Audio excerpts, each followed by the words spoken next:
Hello and welcome to Film Slam Stream's post-film conversation for Employee of the Month. My name is Eric Siler, and I'm an instructor of film, media arts, and communications, as well as moderator for this conversation. We are very pleased to be joined by the director of Employee of the Month, Goga Clay. Goga is a former management consultant based in Atlanta. He's born in Nigeria, but he spent most of his formative years in Nigeria and France before moving to the U.S.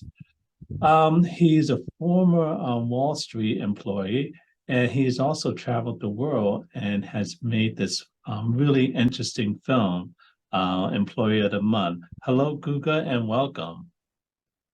Hi, Eric. Thanks for having me, and thanks to CIFF as well for giving us the platform. It's a pleasure to be here. It's a pleasure to have you here. So Employee of the Month is based on true events. It's based on the true events of what happened at the Lakey Gate tolls back on October 20th, 2020, in which many people were killed. Can you just tell us whether or not this was an actual person you based the film upon, or something that could have happened? Yeah, no, it's really something could have happened based on what happened, if that makes any sense. The story is it's a fictional story about somebody who does everything right, loves his family, provides for his family, works hard, and actually wins an award, the Employee of the Month award, but somehow gets tangled up in something that they weren't even part of. And so that was just my way of showing that even when you try to do things right, if things at a macro level are not right, one could be affected by it. Okay, so were you actually present at the massacre, or how did you learn about the massacre if you were not? Yeah, no, I was in the States at the time, and this was in the thick of, the COVID summer. Also, we had the Black Lives marches going on. So there was a lot going on really in the US. But also in my country at the time, there were serious protests against police brutality going on.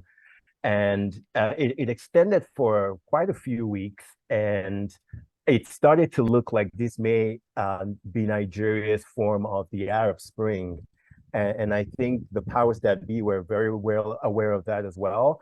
And they tried to put a stop to it by instituting a curfew. But some brave citizens went out and defied the curfew. And one day, and that's when, all hell literally broke loose. So I was following events while in the States. But I was not there, thankfully. So, If you were in Nigeria at the time, would you have participated in the protests?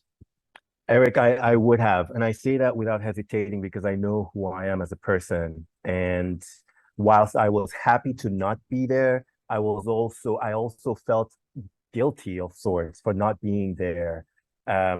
And so this was my way of contributing to that story, or well, to the episode, to history really, was to memorialize the victims, memorialize just the country's youth and just the people at the time going through this turmoil. And I just wanted to make sure that we don't, as we often do in my country, sweep things under the rug or forget. Well, that's really good to know about you, because we could see that the passion that you had in displaying this film, comes from within. So let's talk a little bit about the film itself.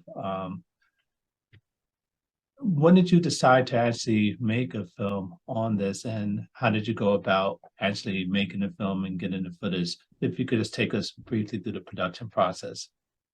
Yeah, so it had been kind of like bothering me for a while. This happened in 2020. In the summer of 2021, I wanted to write a love story, just a love story, because I wanted to test myself.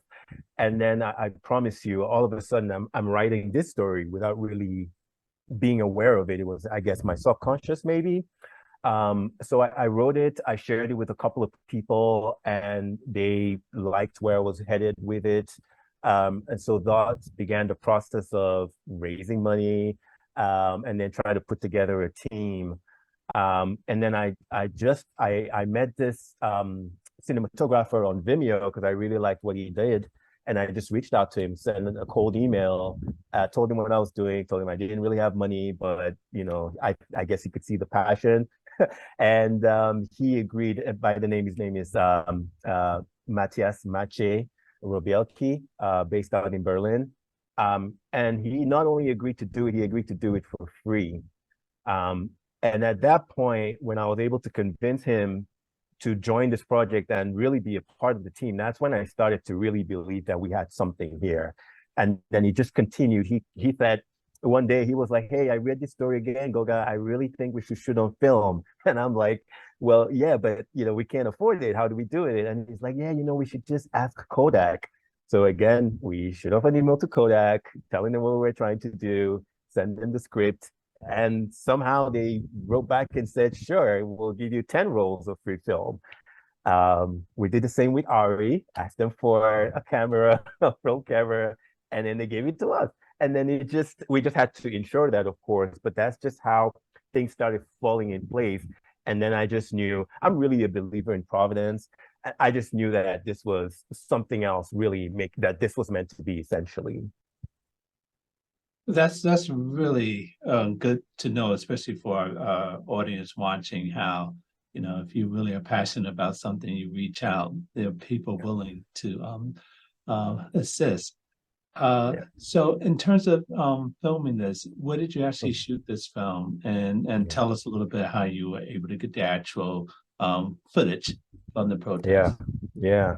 So we actually shot in Lagos where the Lekki toll gate massacre happened. And we actually shot very close to the toll gate at some points. This was very guerrilla style. In fact, we joke about it. It was so guerrilla, we called it gorilla style because we would just grab our stuff, go on the road and shoot. And then if we saw anything happen, whether we'd be what we call area boys, kind of like just local touts on the road, or police people coming through, we would just move. And that's something that kept happening. Shooting in uncontrolled environments in Lagos is the most difficult thing I've ever done. And I'm not sure I'll do anything more difficult than that. So that's the shooting part. Let me interrupt you right there. Sorry to interrupt there. Sure. No. What was the concern? Was it the subject matter you were shooting that was the concern? Yeah, the subject matter was of huge concern. And I'll actually, the point I was going to make was, whilst we were editing, I thought it probably would be more powerful if we intercut certain scenes with actual footage of that night, October 20th. And there was a lot of footage when it initially happened, but come 2021, you could barely find anything online.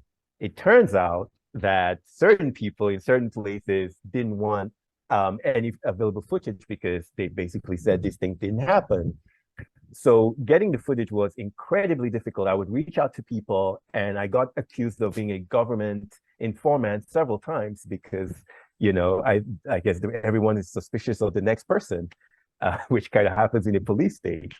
So that was incredibly difficult. There were one or two brave people. There was one footage that I just pulled off of a news website, but there were one or two brave people that were like, "Yeah, sure, use it." And I tried to help them by saying, "Hey, I could black out any names or anything in the footage." And they were like, "No, just go ahead." But they didn't want me to use their name, so I couldn't say thank you to them. So I try to say thank you every time I get an opportunity. So I'll say thank you to everybody who contributed to this film in one way or another.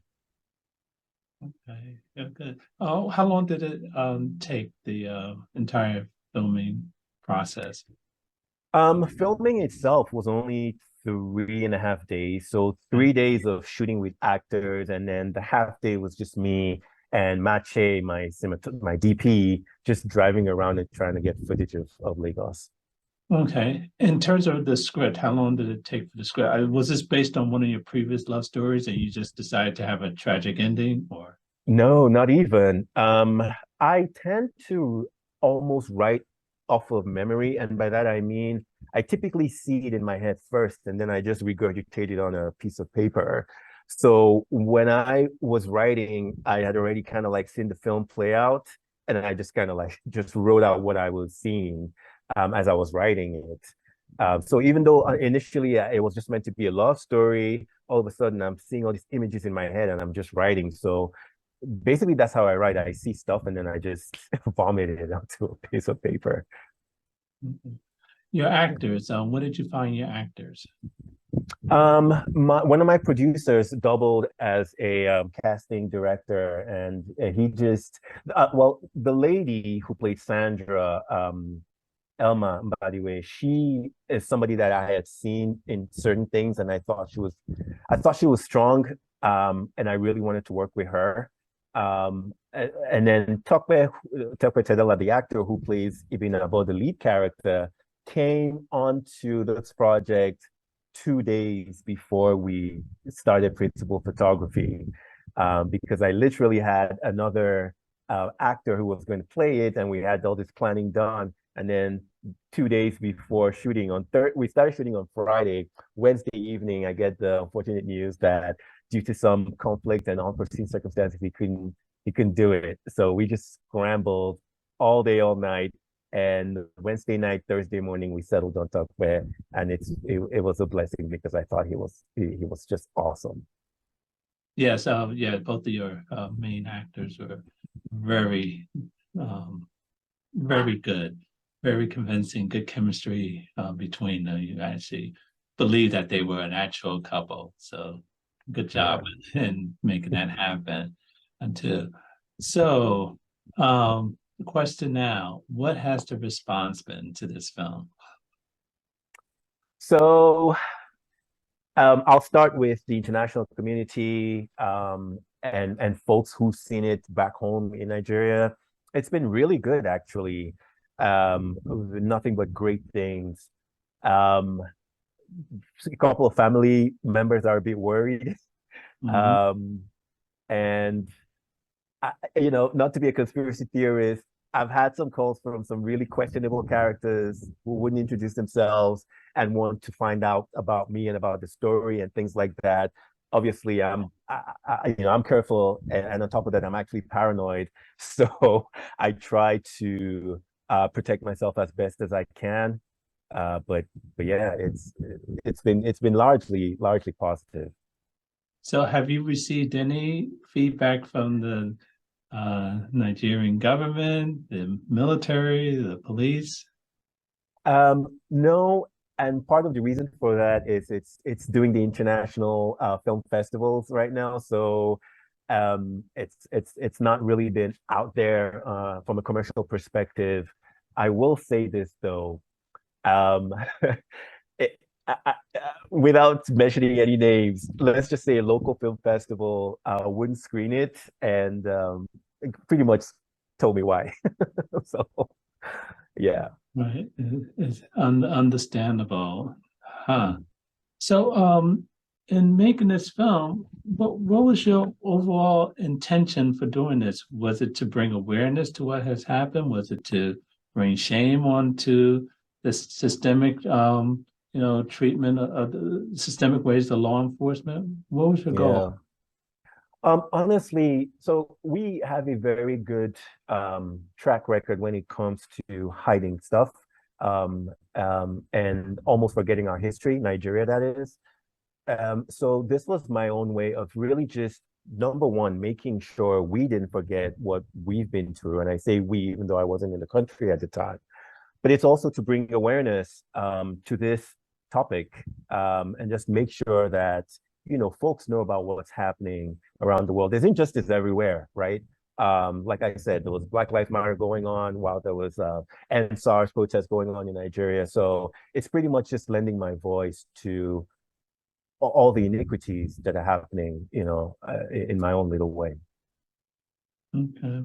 So, what else? Are you working on something now that's similar? Can you tell us what you're doing now in terms of filmmaking?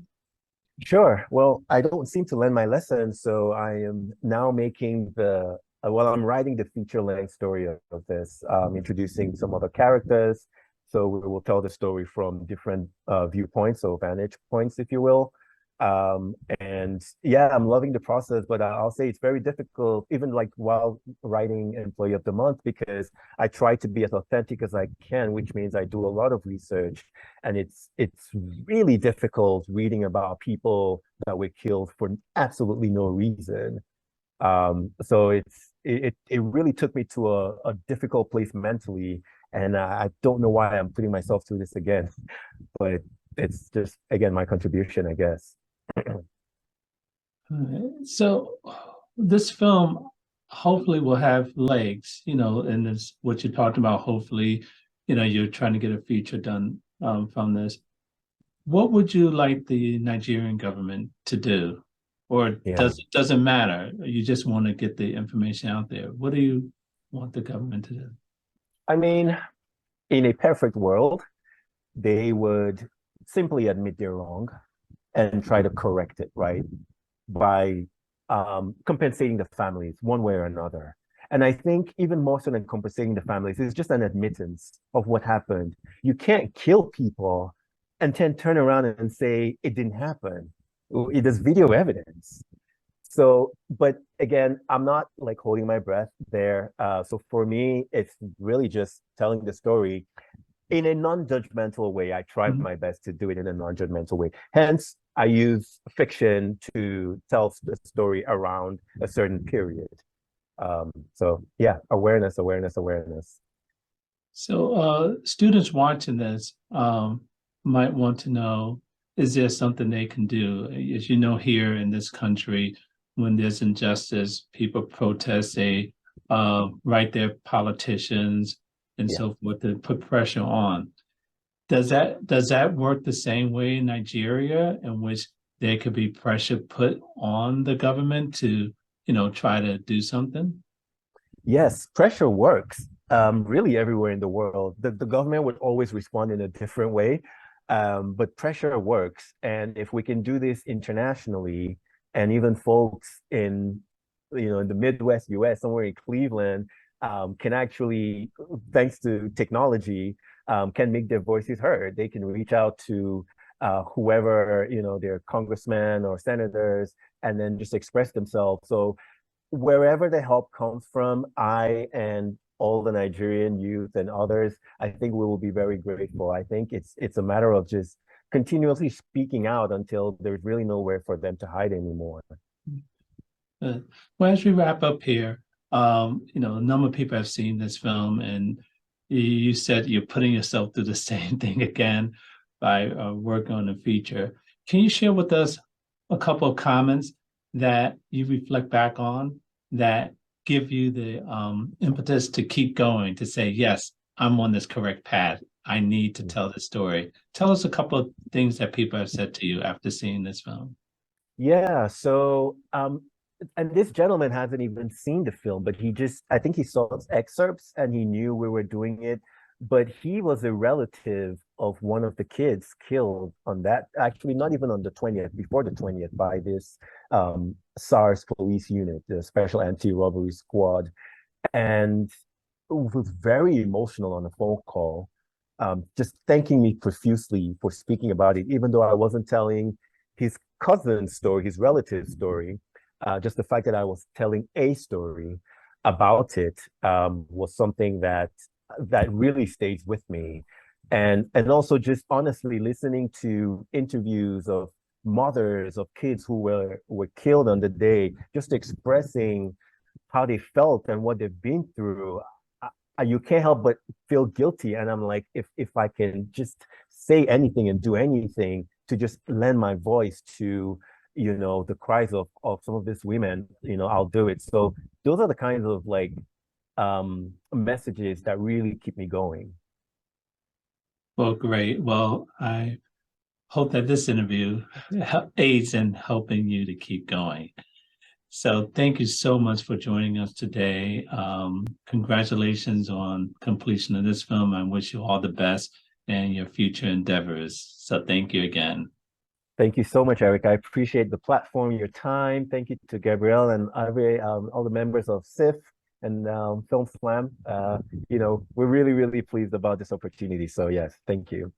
Okay, thanks again, Goga Clay, Director of Employee of the Month. And thank you to our audience for joining us for this important and invigorating conversation. For more information about upcoming film festivals, please visit us at clevelandfilm.org. I'm Eric Siler. Thank you.